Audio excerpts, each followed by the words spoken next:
Yo! What's good, bro?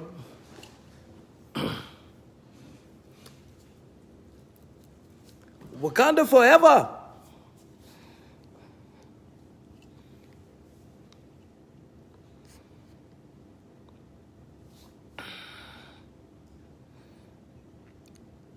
Man, what's going on? Hey, man, I'm gonna bring you in a second.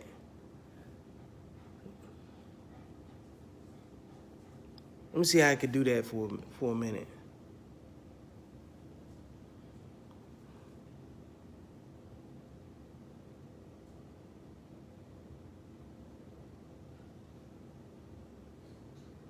I'm trying to find out how you bring in another viewer.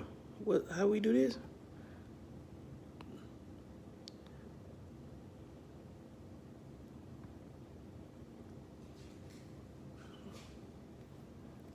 Yeah, I'm over here watching stuff, trying to figure out how to invite people in. Don't you got like a way to add people in this thing? So I'm not sitting behind my desk. I appreciate that. Yeah, hey, that light fix is tough, ain't it? You know what I'm saying? Hold up, let me go. Now I gotta go turn it on. I gotta flex a little bit. Hold up. I picked that out.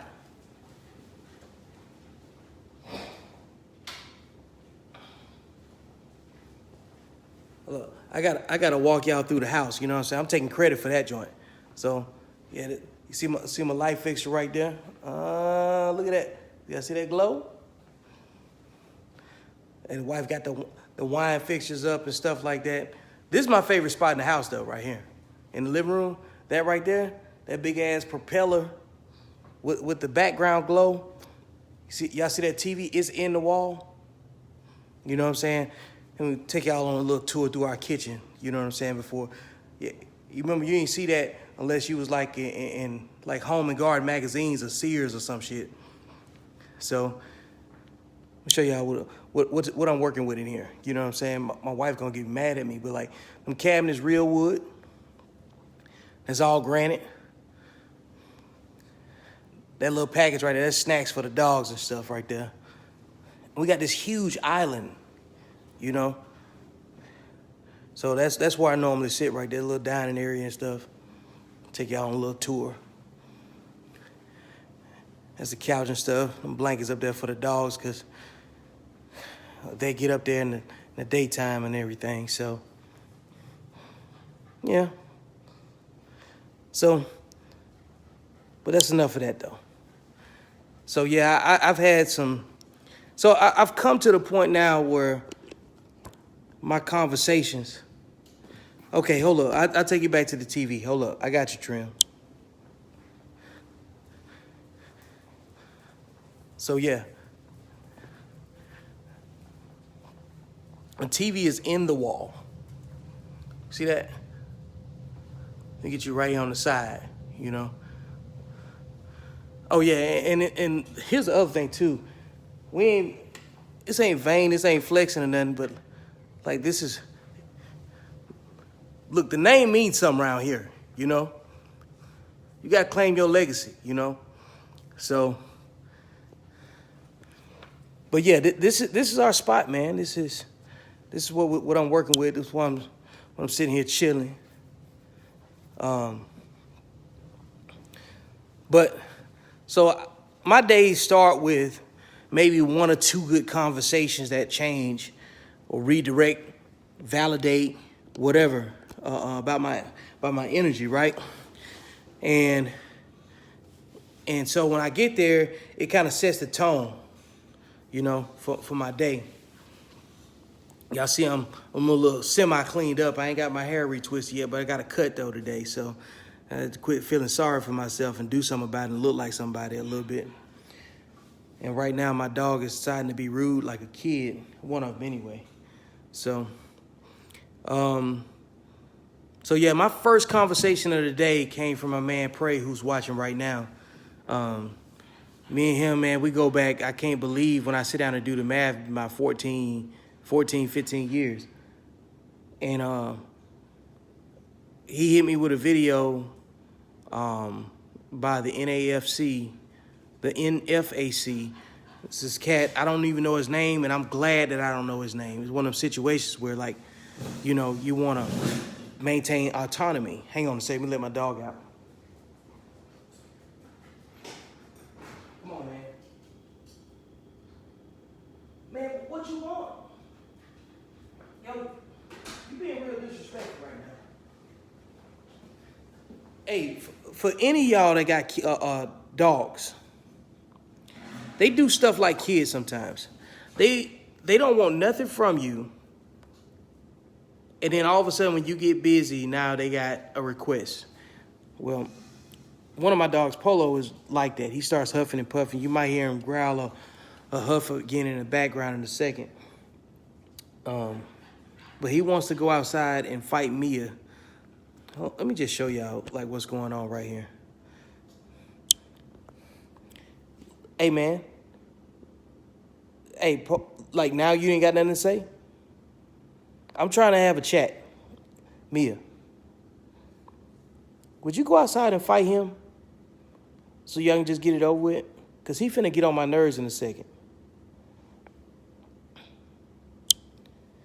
All right. As you can see, when they put the spotlight on him, you know, they don't want to participate. But anyway,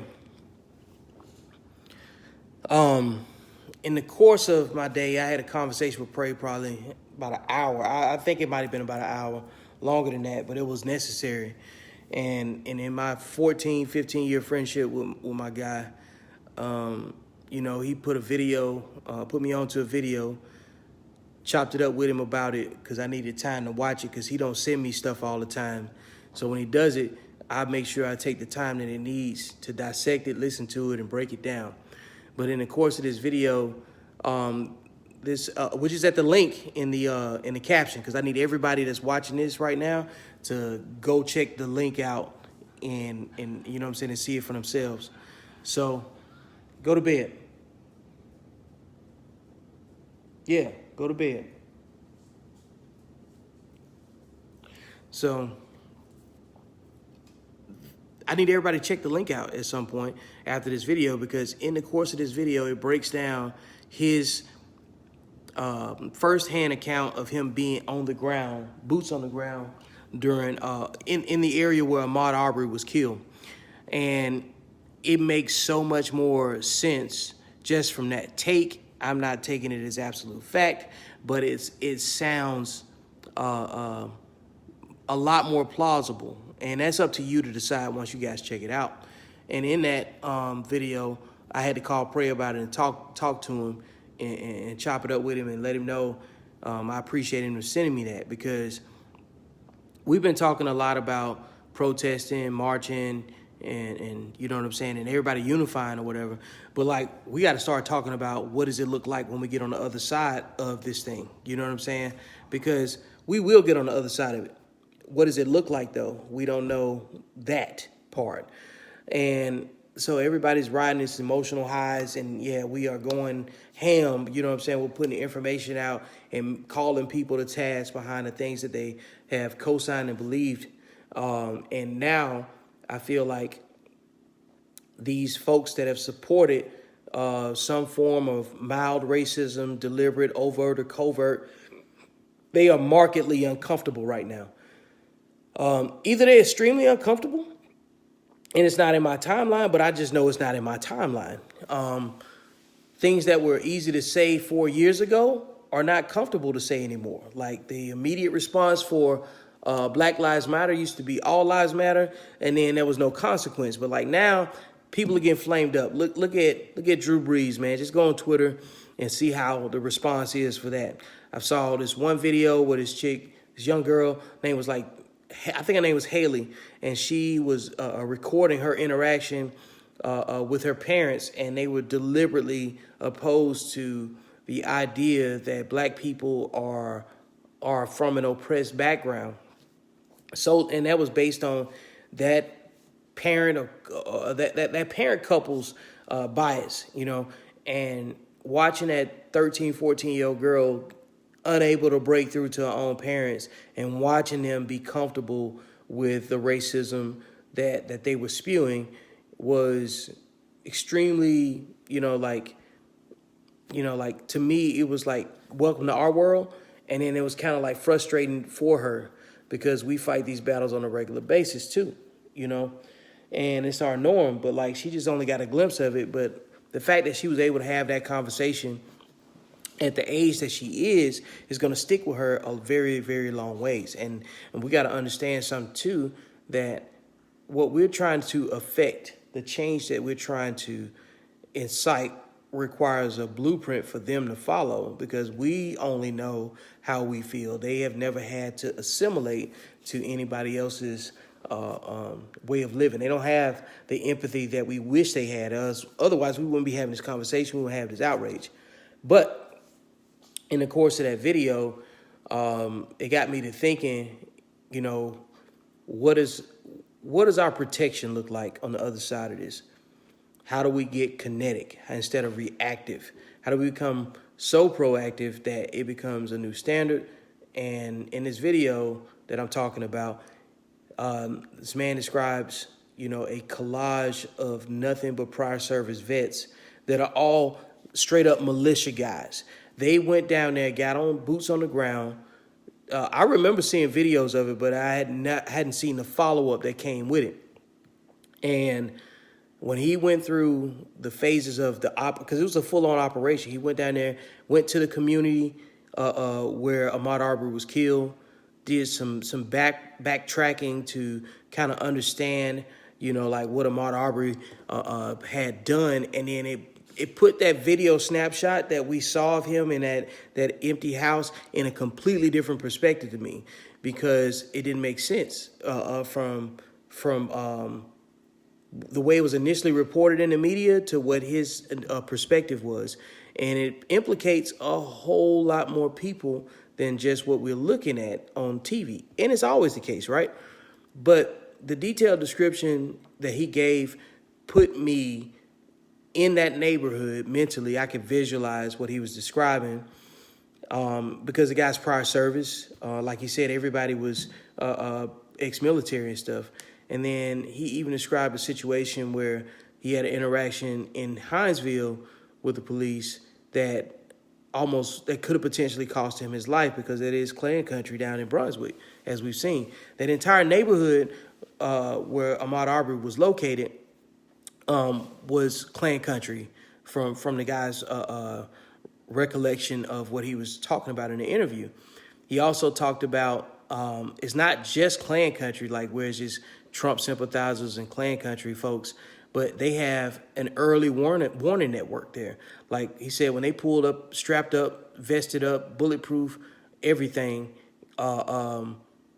somebody called the cops like right away.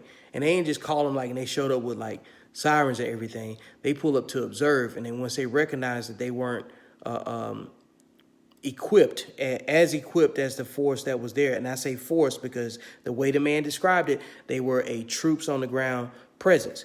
He said that the sheriff didn't want no smoke, bottom line, and in the course of his investigation of what took place, he interviewed, knocked on some doors, like he was doing a full-on, patrol, like he was in Baghdad.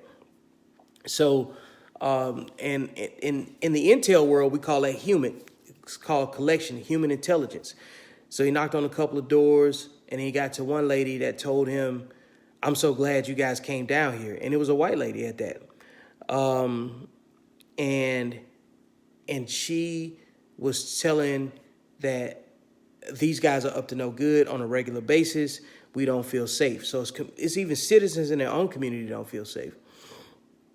So they also went to another city that's close by. I wouldn't call it a city, but from best terminology I can remember, they asked about the place in Brunswick where Ahmad Arbery was killed. And you know, racist towns always have a reputation. So like if you're in one city, you can go to one city over and then you can find out everything you need to know about it. Like for instance, like I live in Nolanville, which is outside of Killeen. People talk shit about Killeen all the time, saying there's a lot of crime there, this, that, and the other. You know, that's what Killeen is known for. So he was trying to find out what this town was known for that Ahmad Arbery was killed in.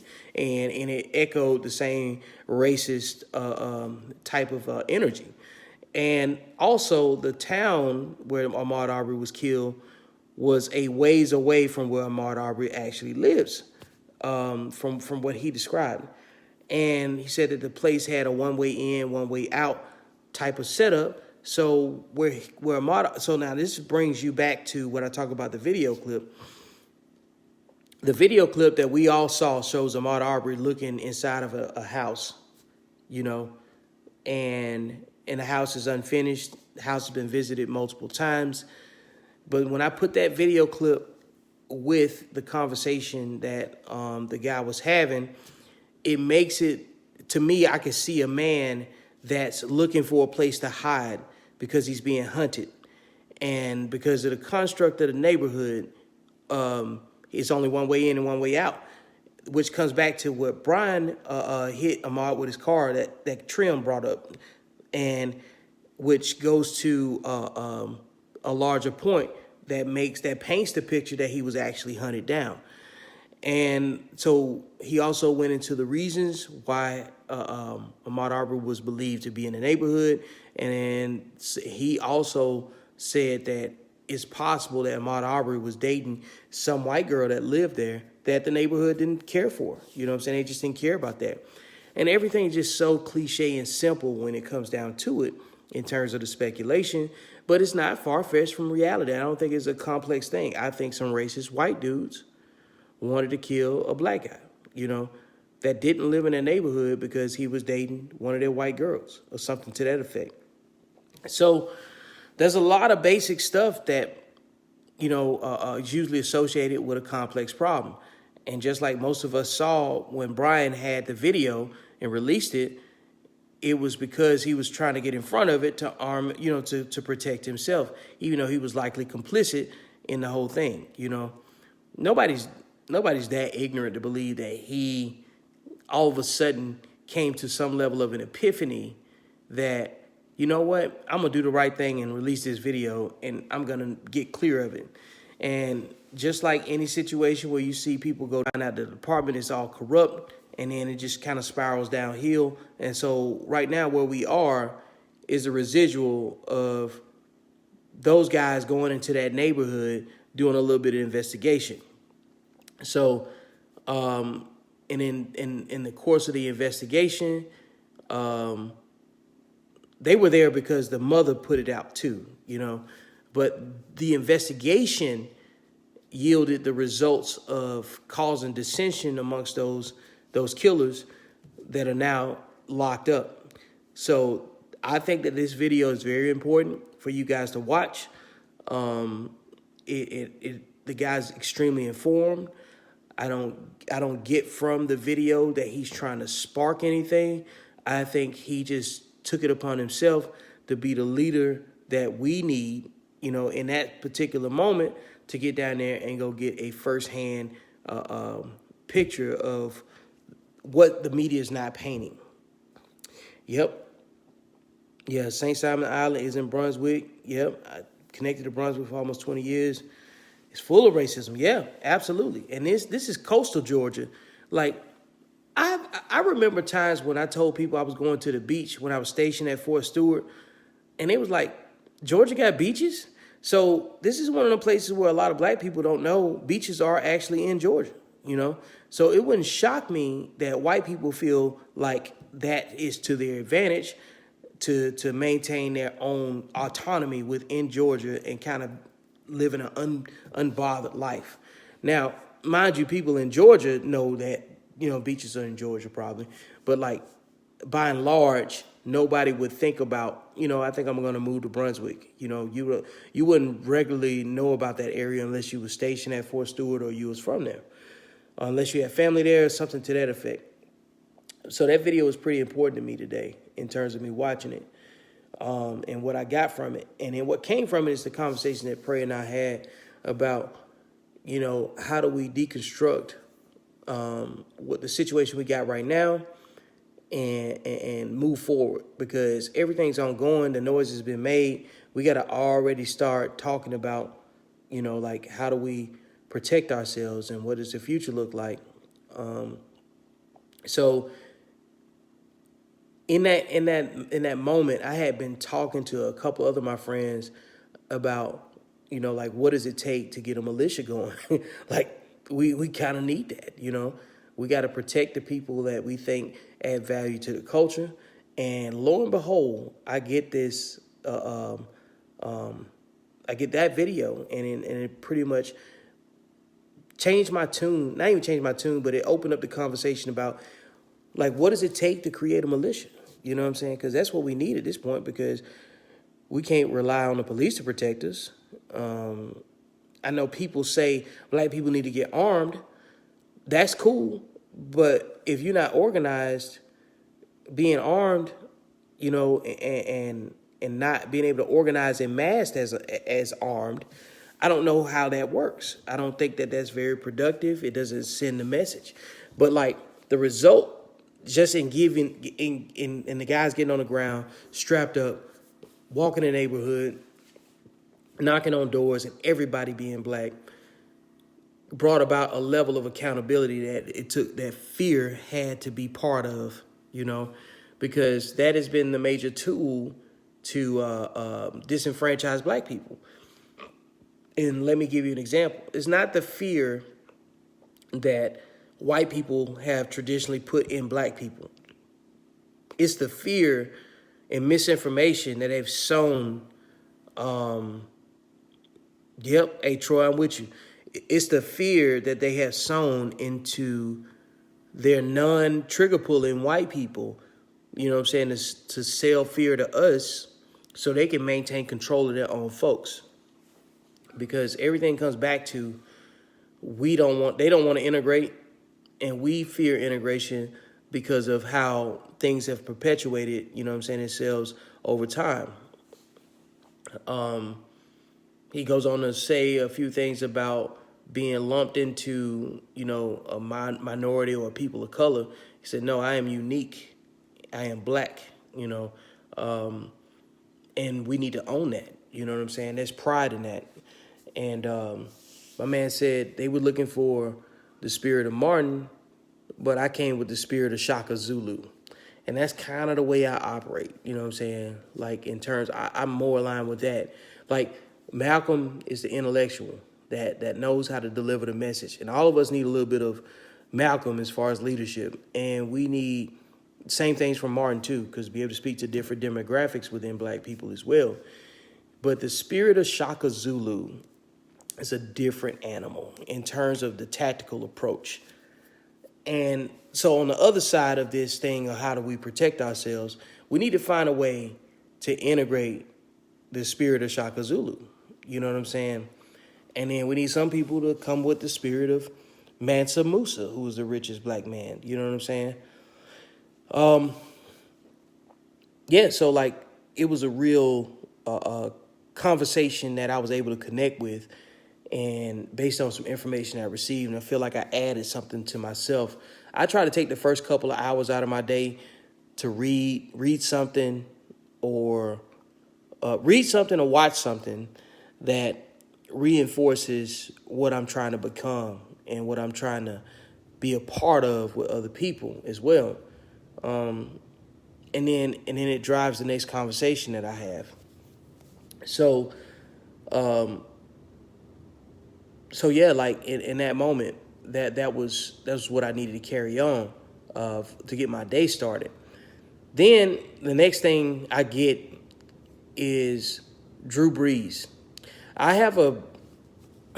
know Drew Brees at the top, and a few other college players and coaches and stuff with a lot of fake apologies. And they all come back to one of the points I keep making. White people have to be shamed into accountability. Like they all have to come back Yo, I'm here. Yo, so one of the points after me watching that video of the guy with the militia, and I had a conversation with Prey, and then I got to get my day started, and I look up Drew Brees is in the news. You know what I'm saying?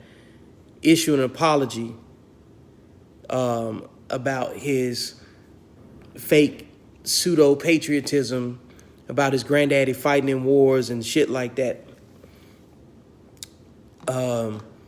Why do white people that are quick to default to all lives matter and quick to default to their pseudo-patriotism as a default response act like no black people fought in World War II or any wars at that? Why do they think that that is a valid response? That is a rhetorical question. I already know the answer to that. Some of them feel like they got to respond because they don't want to be bullied, because they're getting pressure from both sides too. But ultimately, when they feel like they're getting bullied, they default to their whiteness as a protection. You know what I'm saying? So nobody's shocked at Drew Brees' response. You know what I'm saying? Well, nobody's shocked at his initial statement. Even less shocked at his response, because you got a package of white people or behavior displayed by certain white people that makes them apologize for something that they really meant. And I'm cool with you not apologizing. You don't owe us nothing, man. You know what I'm saying? I'm glad you identified your position, you know. And that's one of those layers of systemic racism that I wouldn't call that systemic. That's just the norm. That's just the American typical white person's response to something. They generally want to feel like they're all inclusive and stuff like that, but they don't care about everybody. They can't. It's just impossible. So Drew Brees drew a lot of attention from other players in the league that disagreed with him and flamed him for it. Martellus Bennett got at him. Michael Jenkins got at him at first, but then he later on came back and said, yo, that's my teammate. Then that's just at the NFL level, and there's probably a couple other guys I had named. Then in college ball, Scott Norvell, head coach down at Florida State, claims to have had a meeting with his players, and that meeting had yet to occur. That's almost as bad as covering up a racial situation on the installation. So in that process right now, in that particular process, it was showing that, to me, I interpreted from that he had some kind of part. He may have had every intention to talk to him about it, but he would have been better off saying, yo, I plan to talk my team this weekend and talk to my players individually this weekend over the course of the next couple of weeks or something. But to come out and act like you had already done it, everything is taken to another level, and a level in which I feel like it's valid, because the part of the problem is that you've been fake caring. You know what I'm saying? And that's just another layer to why we respond the way that we respond. You know, you make money off of us.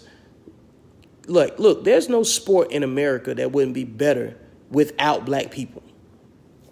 You can't name it. There's no way. The Olympics, America would be trash without black people. Nobody would want to watch NBA. Y'all probably still watch hockey. You know what I'm saying? Y'all could probably still watch golf, but Tiger makes y'all watch golf too. Even though Tiger don't all the way fuck with us like that. You know what I'm saying? But like, by and large, Tiger made people watch golf. What else y'all wouldn't watch without black people? You know, y'all, even the Afro-Caribbean people that make baseball worth watching. You know what I'm saying? There's no facet in any level of entertainment. We gave y'all swag. We gave this country imagery. You know what I'm saying? We gave the world hip-hop, you know? And the very thing that we demonized about, you know what I'm saying, y'all try to mimic. So I know y'all done heard that 1,000 times, but I'm going to make sure you hear it again, you know, to understand the value that we add. And then for some of the posts that I see coming across social media where people feel so motivated to try to discredit the need for black people in this country. You know what I'm saying? But they'll say that while they turn on the air conditioner. They'll say that while they from a stoplight, which was, what I'm saying, invented by Garrett Morgan. They'll put on these masks and stuff like that. That came from Garrett Morgan, who was the black man that was the father of safety. You know what I'm saying? Your refrigerator.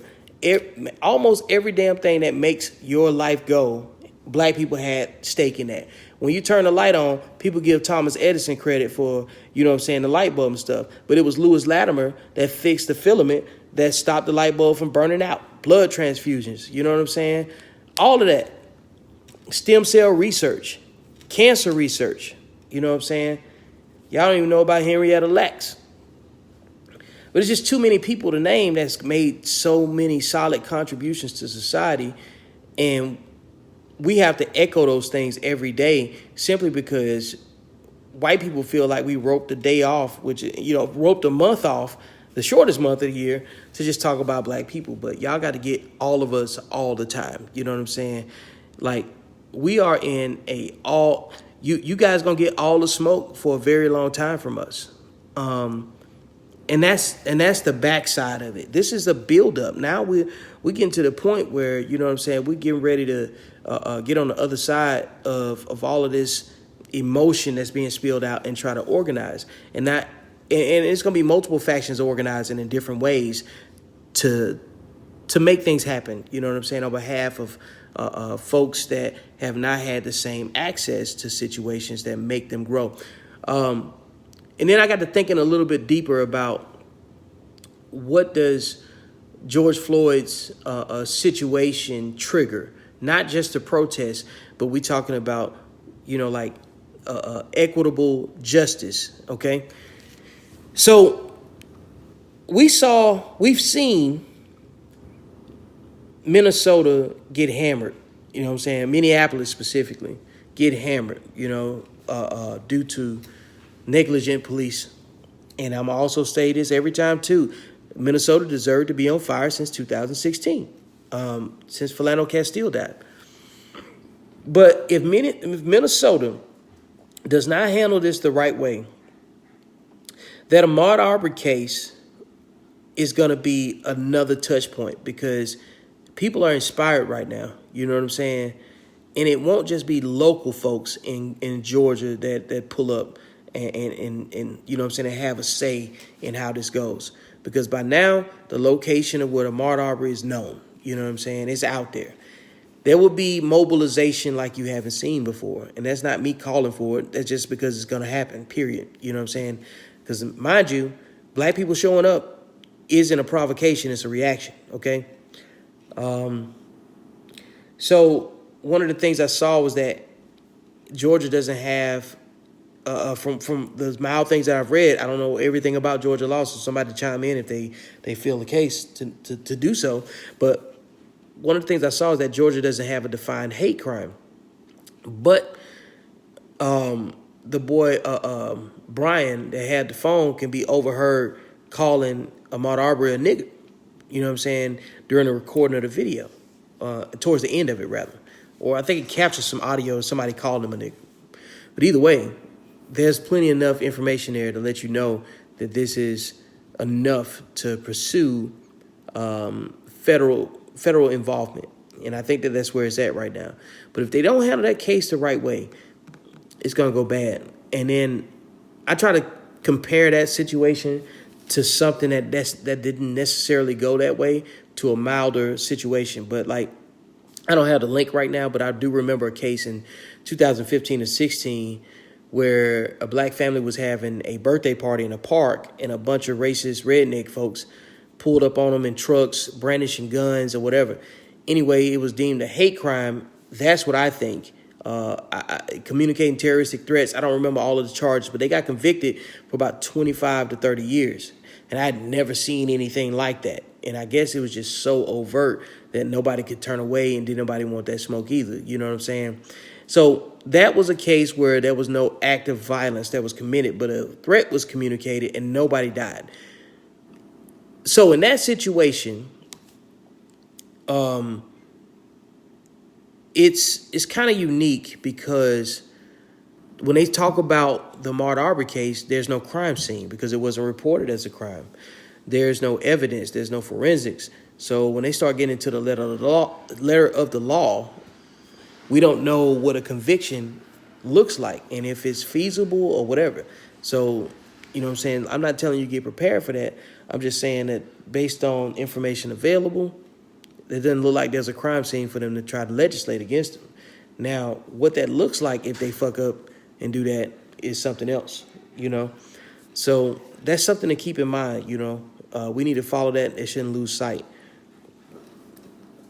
My wife has come home. You sound tired. You sliding across the floor. You're still cute with your little period jeans on. So, one thing I have not done more research at is the Breonna Taylor thing and finding out, you know, what's going on with that. And that's only because I got, you know, like when I got sent the information, I was like so invested in understanding what I was looking at that, you know, I know I need to do the same level of insight with that. Who farted right in the kitchen? Probably him. Yeah, you stink. So, oh man, so Polo just farted and upset his mom, and then he's ashamed about it. So you got dogs, man, they fart. It's kind of terrible. Well, don't look at him like that. You hurting his feelings. I ain't looking at it. What are you I at? looked at you. So all of those different things made me think more about how we got to where we are today. And it made me go back in time and revisit Kaepernick's protest, which has been at the forefront of dialogue, you know, associated with these injustices that have recently occurred. And I got to thinking about it even harder, and it made me realize that Kaepernick didn't just win. He exceeded the expectation. You know what I'm saying? Like, this man had to see the future. He had to visualize planting the seed, and then these triggers of injustices that have been on a cycle would occur again, and then it would be referenced back to the seed that he planted. I think he saw his, you know, like, the line in the sand was kind of there. See, that's what I'm saying. Like, hey, so Troy, the thing is that I feel like the line has always been in the sand. And that's why we've seen entertainers and athletes in the past avoid media when it came down to choosing a side on a political situation. Michael Jordan, you know what I'm saying? Like, he's one guy that comes to mind. I think that line's always been there. The willingness to put yourself over that line is in the same spirit of a Muhammad Ali, or in just terms of the spirit. Because I've seen people try to discredit what Kaepernick did, but it's still in the same vein of offering yourself up to being critiqued, demonized, and disenfranchised and sacrificing. No matter what people feel about them being on the same level or not. But even then, for the last 3 or 4 years, we've had other instances where Kaepernick's protest was still valid, you know. But until we got to this point where people were just stuck in their houses, in front of their computers, working from home, they couldn't overlook the fact that they had to watch George Floyd die. You know what I'm saying? The way he was, the way he died. I don't know what was more important, the way he died or the fact that he was killed by police again. But either way, you know, like, you just couldn't turn it away. Because, like, if you had been going about your regular non-COVID day and at work or whatever, people would either A, say, I didn't see it, I was doing X, Y, and Z, whatever. Some of us have become more efficient, too, with social distancing. Like, we get things done faster, so now we got our time back to ourselves. So if you're not Netflixing or Disney Plusing, whatever it is that you watch, you have no choice but to be in front of your phone or on social media somewhere where you're getting information as it develops. And you would be inhuman to watch that, not acknowledge it, and pretend it didn't happen. And a lot of people have. But the majority of human beings, I think, are good people or have a desire to be a better person. And if you watch that and then couldn't talk about it or wasn't affected by it, you're trash. If you find a way to spin it, you're still trash because you're either apologizing for the cop, anything that's not in reference to the preservation of life in that situation means that you just don't value black people. So measure for support. What is the measure for support to the cause? Oh, hey, look, the measure for support, it means, to me, I think the anger has to be weaponized into legislation. You know what I'm saying? Like the same white people that's upset, they need to go to the polls and make the legislation reflect their anger. You know what I'm saying? For the right reason. So it's just outbursts. You know what I'm saying? That's my thought on it. Because we are, 5 months out from election? You know what I'm saying? Make it reflect at the polls. Yeah, sometimes violence is necessary, but it need to be necessary in response. But if it's provoked, but if it's, like if you want to initiate violence, it needs to be for a reason, But black people's violence towards any other group is typically a response. We're generally peaceful. We got our own problems that we're trying to work through like anybody else. But, like, we don't show up in other people's communities and putting knees on people's necks. We ain't doing no-knock warrants and getting the wrong house. And we're not shooting non-black people out of fear because we thought they had a weapon. That's just not the way we move,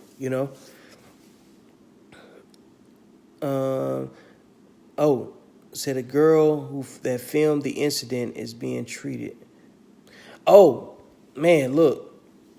The girl that filmed the incident of the murder of George Floyd is 17 years old.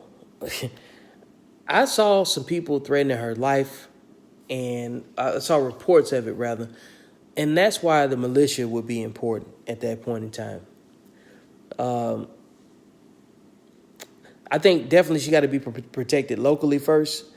And I do believe that militia is well aware of it. I gotta believe that they are. If they was willing to go into a Klan cul-de-sac neighborhood, I gotta believe that they willing to pull up in Minnesota for the smoke too. You know what I'm saying? Or hopefully they at least got in contact with them. But like that's our start point. I think as far as protection is concerned, these guys said that they will pull up anywhere, and I believe them. I don't have any reason to doubt that they won't. So I haven't seen anybody come out. I perused the comments just to see if somebody was there willing to call them out, and I didn't see that. But based on presentation, I'm gonna let them rock with that. And if they come up visible again, I want to be able to reinforce that. You know what I'm saying? And bring attention to them even more. But right now, America's going through a phase of atonement, and Colin Kaepernick saw it coming. He was so far beyond an NFL boycott. I don't even know if he anticipated the response, but I like to paint the idea that this man had a strategy once he committed himself to the protest, because he had to know that he was going to become a target. But when you go from a target to a martyr, and you're alive, yo, that's a big thing. You know what I'm saying? Especially when it comes down to black people, because all of our martyrs are dead. You know, he's a living martyr right now. And he's still young. You know what I'm saying? Where he can affect stuff. Because, like, when white people bring up Martin Luther King, you think Martin Luther King died of old age. And that's not the case. So, and I'm not putting Cap on the same level as as MLK, but and that's because he's not out making speeches. He's not that the vocal, you know what I'm saying, guy. I don't follow him enough to know, but I do go back and check his Twitter enough to see, like, he's still doing the work and he's still putting out his thing. And I think he really does move in silence and makes things happen. I got to do better about that myself. But still, even in that moment, when you think about what he did, this man became what I like to say is a time traveler. Like, there's no way that the year 2020 isn't going to be in the history books where systemic racism was called out. Media outlets had to actually focus on it to call it to account, because, like, right now, if you're not paying attention to us, you're a problem. You know what I'm saying? You are part of the problem. I mean, like, we have finally gotten the attention that we need. So, like, what we have to do right now is find a way to organize amongst that while we have everybody. You know, we have to organize intellectually first so we can actually put something together. Another one of my friends called me, text me rather, and we've been in regular communication with each other because, you know, we don't have anybody to talk to share our anger with. So I rely on them the same way they rely on me. And I encouraged him to, he was asking me how did he set conditions to interact with his white coworkers about all of this injustice and on top of COVID and things of that nature. And in that, he's responsible for setting conditions for the predominant white staff to be able to have a dialogue about what they can do to be better as white teachers to minority students. And that was like on Monday or Tuesday. And then today he sends me a message saying he's been chosen to lead some sort of a kickstart for a breakout session, pretty much. Long email, read it, and I had to encourage him, you know what I'm saying, to jump out there and lead it, because you can't sit back and let somebody else take the steam and not give the energy where it's supposed to be given. So those areas where people may tap dance and skate around topics, you got to be in front of that. So it was good being able to see him being pushed into the forefront. And he said he don't think he's ready. I said, you don't have no choice but to be. You know, like, none of our people that was killed was ready. So we have to be ready to do the work that it takes to own our narrative. And I talk about narratives all the time because the misinformation is what's got us to this point. White people have believed that they are superior. They have believed that black people are inferior folks. They have believed that we cannot do for ourselves. They believe that they are a hero, you know, and that's echoed through media, through movies and everything else. You know, the white hero syndrome is real, you know. Like, Tarzan was a good movie until I started thinking about it a little bit more. Like, a white man going to Africa, you know what I'm saying, and saving indigenous Africans in the Congo? Briefs well, looks good on a Disney film. That's not true. I'm not buying it. You know, so after I saw that, you know, like in that space and time where I was revamping what was important for me to give my energy to, I was like, that was trash. You know what I'm saying? Not the imagery and the fact that it was the audacity, the caucasity of it all. But here's a time where we can limit the caucasity. And so if you got an opportunity to get in front of something, get researched on what it is that non-black people need to learn about black people, because we're going to have to do a lot of educating, because it's a difference in getting into an argument with somebody that's deliberately opposed to your existence, deliberately opposed to your ideas and stuff like that. But when white people start raising their hands, you got to be prepared to educate too. You can't rely on them to go read and research the same information. You can't just say, go look it up. Because the next thing you know, they're going to be looking at Alex Jones, trying to ask Alex Jones about what do I need to understand about black people. You can't leave them to their own devices, because where we are right now is because they've been left up to their own devices. Where we are right now is a result of them not being, not having a need to be encouraged to learn more about people that don't look like them. But now we're past that. And so it's our responsibility to make sure that the information that we want them to know about black people comes from black people. So I encourage you all to get away from the arguments, away from the discussions that are just framed around people like, what's that chick named? Candace Jones. I don't talk about her, and I'm being a hypocrite right now, solely for the point of discussion. Don't inbox me about her. Don't tag me in nothing about her, because I'm not wasting air, time, and energy on somebody that's already chosen the side they want to be on. It's the same reason that I'm not, and for the sake of just bringing up people, you know what I'm saying, that I don't dedicate any energy to. Kanye West, he's been dead to me for 3 years, you know what I'm saying, when it comes to black issues, period. I don't look for entertainers and athletes to dignify my existence. If they do dignify my existence and they do the work, so be it. I'm going to represent, I'm going to reinforce those that reinforce me. But people that have deliberately chosen a side, it's not my job to go back out and go get them. I'd rather reinforce the people that's right here in this timeline, in this discussion, that might be doing the work that pushes us over the top. How would you feel if you got a great invention or a great discovery or something great, and you're trying to show people and you're trying to educate them on it because you want them to be proud of your work, and especially if it's for the culture, right?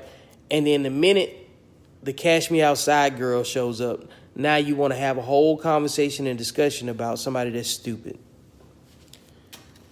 And all they do is take away the intellectual capital that we're trying to conserve and grow.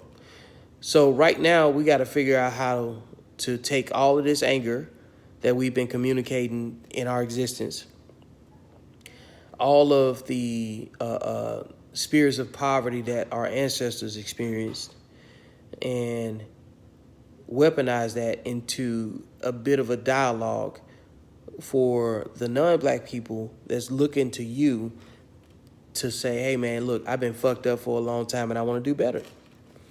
We have to find a way to forge allies. And in order to do that, you have to be first worthy of being an ally. And that has to come from some form of education. And then you have to be willing to educate. It would be a shame for us to live to our 50s and witness the things that we've seen and unable to do more than tell somebody what the next best whiskey is. You know what I'm saying? We have to create a dialogue in other people's homes that doesn't have to rely on us being the trigger point for it. So that's what I gathered today, and what I watched, what I read, and what I talked about with my friends. And, you know, it made me think a little bit harder. It made me write a little bit more, and it made me want to go find more information, because in 10 years, 5 years, or however fast tech turns over accountability for people in history, we need to have this stuff up here just so we can have it in a casual discussion by the numbers, by some sort of metric. Because hashtags come and go. They're not going to stop. Black people are not going to stop being killed by cops at a disproportionate rate to white people.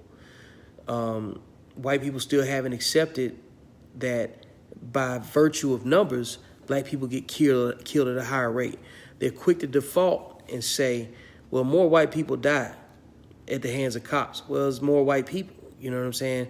If we both go to the grocery store with the same budget and you got 4 kids and I don't, who food you think gonna run out faster? Who gonna have to spend more in a month to feed the same kids? Well, I don't have any kids, right? In my household. So my $200 budget might stretch me out, you know what I'm saying, for a whole month. You might spend $200 and have to come back next week. So in that same comparison, where we're talking about equity and proportions, white people have been able to skate around by giving a blanket number because they don't have to go know anything more than that because they don't live a black life and they don't understand what black people go through. Now, those folks that don't understand what black people go through, they're going to have to be shamed into some level of accountability. And shaming may come from the form of financial inconvenience, may result in loss of a job, and also shaming in social media. Shaming is acceptable now because, to me, it's just a response for what we've been dealing with. You know what I'm saying? The start of conversation in racist households involves keeping black people in a negative media space. It involves creating misinformation if necessary to keep that level of comfort where they don't have to be accountable for their lack of being a decent human being. So when they finally get caught, they all look like the same prepackaged responses. And I'm cool with that, because I'd rather see you for who you are, and I'd rather see you be held accountable to a degree where, that you was wrong. See, when you apologize, you kind of already knew you was fucking up. You know what I'm saying? Like, you can't get credit for having a great brain and being, for instance, I could go back to Drew Brees since he's a topic at this moment in time. Quarterbacks get credit for being smart at their position. So if you able to dissect the field, read first, second, and third progressions and picking a receiver in the best situation while possibly running with 6'6" men weighing 300 to 400 pounds throwing their arms up and still being able to see where to put the ball. I have a hard time believing that you couldn't make an assessment of how to communicate what your feelings were in terms of the protest. And especially when you've been doing it for almost, I don't know how long Breeze has been playing. I want to say like 16 to 18 years or something like that. Nah, you don't get a pass. You don't get to say you was insensitive. You meant that shit. You know what I'm saying? You've chosen your side, and that's fine. But people see the side that you've chosen, and they're not comfortable with the side you've chosen. People that look like him are not comfortable with that. And that's where we have to focus our energy on. So, yeah, like when these people identify their position, great. Now we need to go find out all those people that don't agree with Breeze. We need to find that look like Breeze. We got to find a way to create the conversation with them and sustain it, And Johnny Holloway, hit it on self-sustainment too. Like, self-sustainment isn't just being able to grow your own food and stuff like that. It's being able to protect yourself from an intellectual standpoint too. You got to get the right information out there, And yeah, Brett, he's not interested in educating himself. He's more interested in talking about his granddad, being in World War II. Man, when them yams show up, boy. So that's where he's at. I mean, he's fully committed to his dissonance. He's comfortable with apologizing when he gets called out. He's okay with that.